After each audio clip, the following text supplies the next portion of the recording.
নমস্কার বন্ধুরা, কেমন আছেন সবাই? আশা করছি খুব ভালো আছেন। আমরাও খুব ভালো আছি। চলে এলাম আর একটি নতুন ভিডিও নিয়ে। দেখতে থাকো, আশা করছি খুব ভালো লাগবে। সকাল থেকে উঠে ছুটাছুটি করে ছেলেকে স্কুলে পাঠিয়ে রান্না টান্না শেষ করে এক বালতি কাছাকাছি ছিল, সেগুলো করে এরপর ওপরে শুকাতে দিতে এসেছি। দিয়ে তোমাদের সাথে ব্লগটা শুরু করছি, দেখতে থাকো। কাপড়গুলো শুকাতে দিয়ে দিই, তারপর তোমাদের সাথে আজকে আমার বাড়িতে একটা নতুন অতিথি এসছে, তার সাথে আলাপ করাবো। দাঁড়াও, এই দেখো নতুন অতিথি কেমন বসে আছে দেখেছো? আর আমি লুকিয়ে লুকিয়ে ছবি তুলে নিচ্ছি, দেয়ালের ওই ফাঁকগুলো আছে ওখান থেকে। দেখো, যা যা যা, আমার অতিথি চলে গেল গো।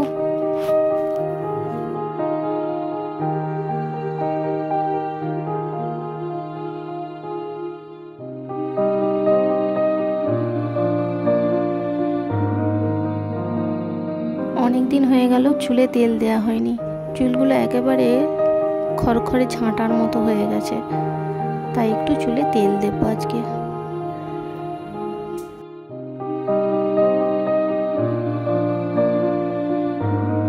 একটা বাটিতে একটু তেল ঢেলে নিয়েছি, দিয়ে আঙুলের সাহায্যে ভালো করে মিক্স করে নিয়ে গড়াই গড়াই দিয়ে দেবো তুলোয় করে, দিয়ে 1 ঘন্টা রেখে দেবো। দেখতে থাকো কিভাবে তেল মাখি আমি।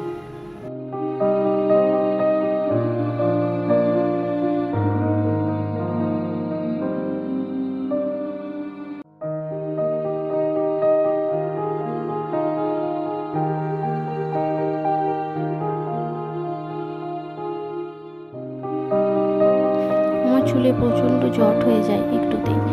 দেখো এইটুকু চুল, তা তো কত জট পড়েছে। ভালো করে চুলটাকে জট ছাড়িয়ে আঁচড়ে নিচ্ছি, নাহলে তেল দেওয়া হয়ে গেলে আর আঁচড়াতে পারবো না। ভালো করে 2 সাইড আঁচড়ে নিয়ে তেল দিয়ে দেবো।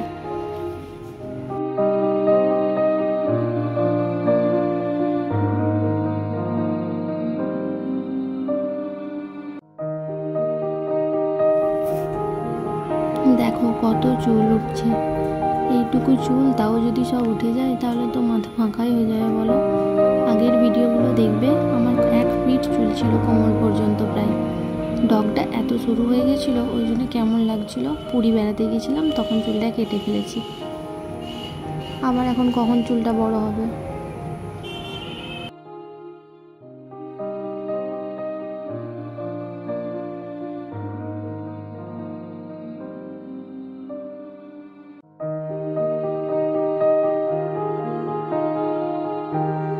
ভালো করে চুলটা আঁচড়ে নিয়েছি, এরপর একটু তুলোর সাহায্যে তেলটা নিয়ে আর চুলের গোড়ায় গোড়ায় পুরো মাথাতে দিয়ে দেবো।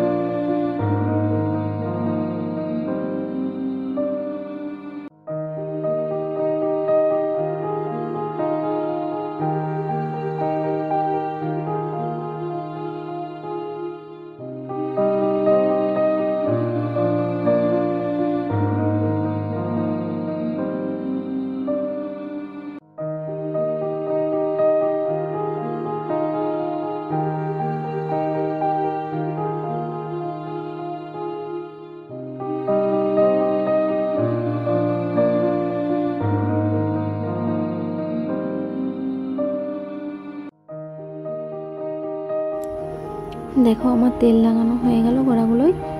এরপর ভালো করে একটু চেপে চেপে ঘষে ঘষে পুরোটা লাগিয়ে নেব।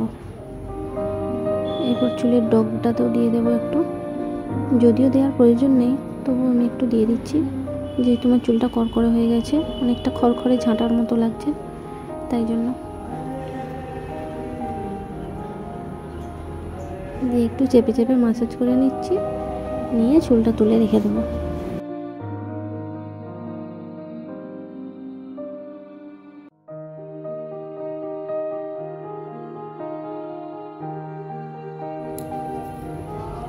এরপর চুলে শ্যাম্পু ট্যাম্পু করে স্নান টান করে চলে এসেছি পুজো করতে। পুজো করে নিচ্ছি, তোমরা একটু দেখতে থাকো।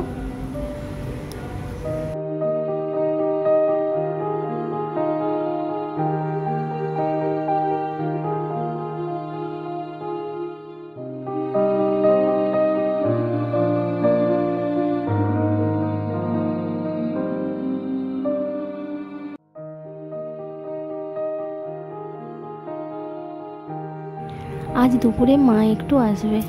আমার যেহেতু কাছেই বাপের বাড়ি, তাই মায়ের যখন মন খারাপ হয় মা চলে আসে, নইলে আমাদের মন খারাপ হলে আমরাও চলে যাই। যাদের কাছে বাপের বাড়ি তারা এটা বুঝতে পারবে খুব ভালো করে। কমেন্টে জানিও ঠিক কি না।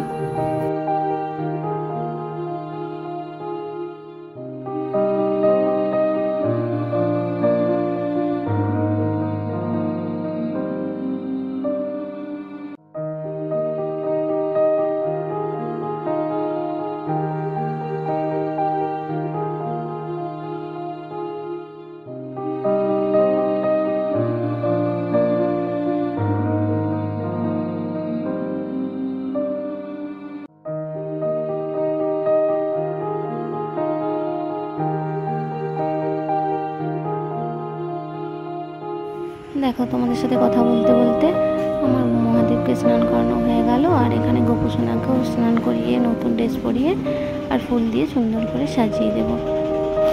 দেখো,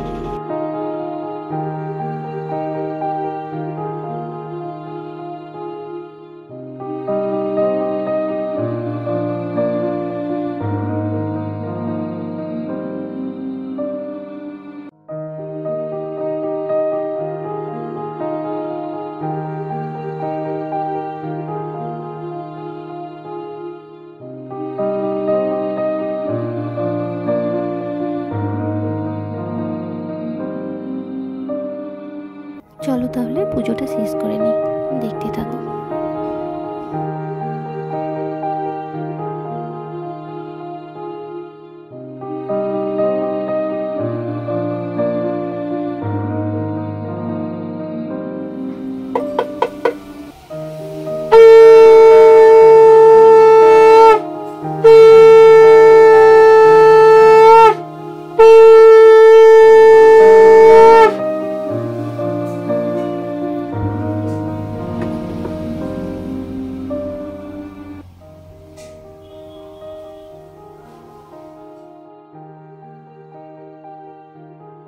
দেখো, মা চলে এসছে, মা অনেকক্ষণই এসছে।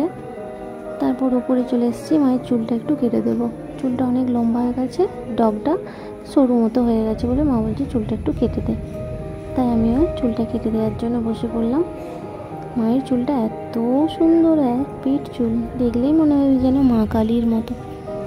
আর চুলটা ছাড়াতে খুব কষ্ট হয়, একা একা মা ছাড়াতে পারে না, তেলও মাখতে পারে না, খুবই কষ্ট।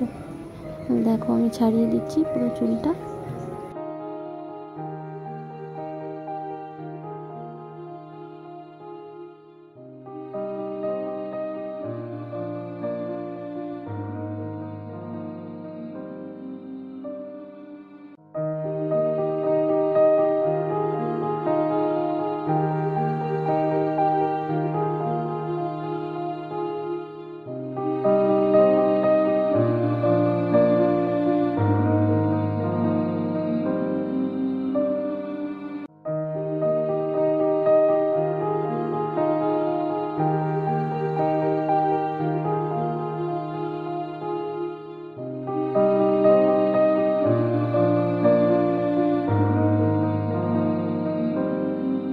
দেখো, কত কষ্ট করে যা হোক চুলটা ছাড়ানো হলো। জটে ভর্তি, কিছুতেই ছাড়াতে পারছি না, একদিক ছাড়াচ্ছি আবার একদিকে জট হয়ে যাচ্ছে। দেখো, বলেছিলাম না পুরো মা কালীর মতো চুলটা। দেখো, সত্যি তাই নয় কি?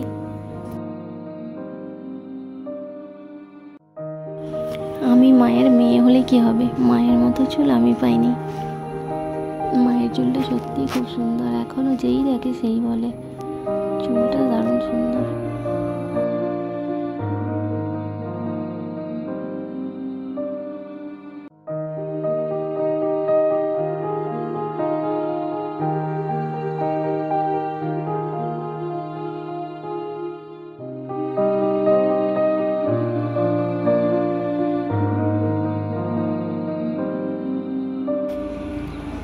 চুলটা সুন্দর করে কেটে দিলাম, সমান করে দিলাম, দেখো আরও সুন্দর লাগছে।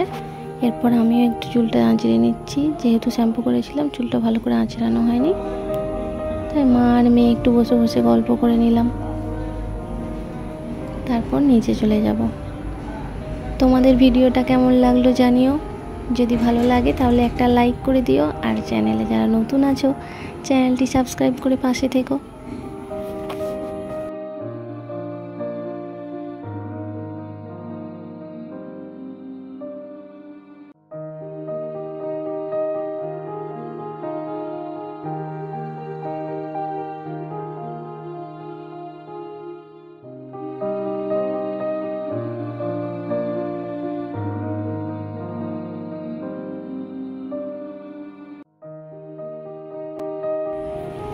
আমার বাড়ির সামনের এই সবুজ প্রকৃতি দিয়েই আজকের ভিডিওটা তবে শেষ করি।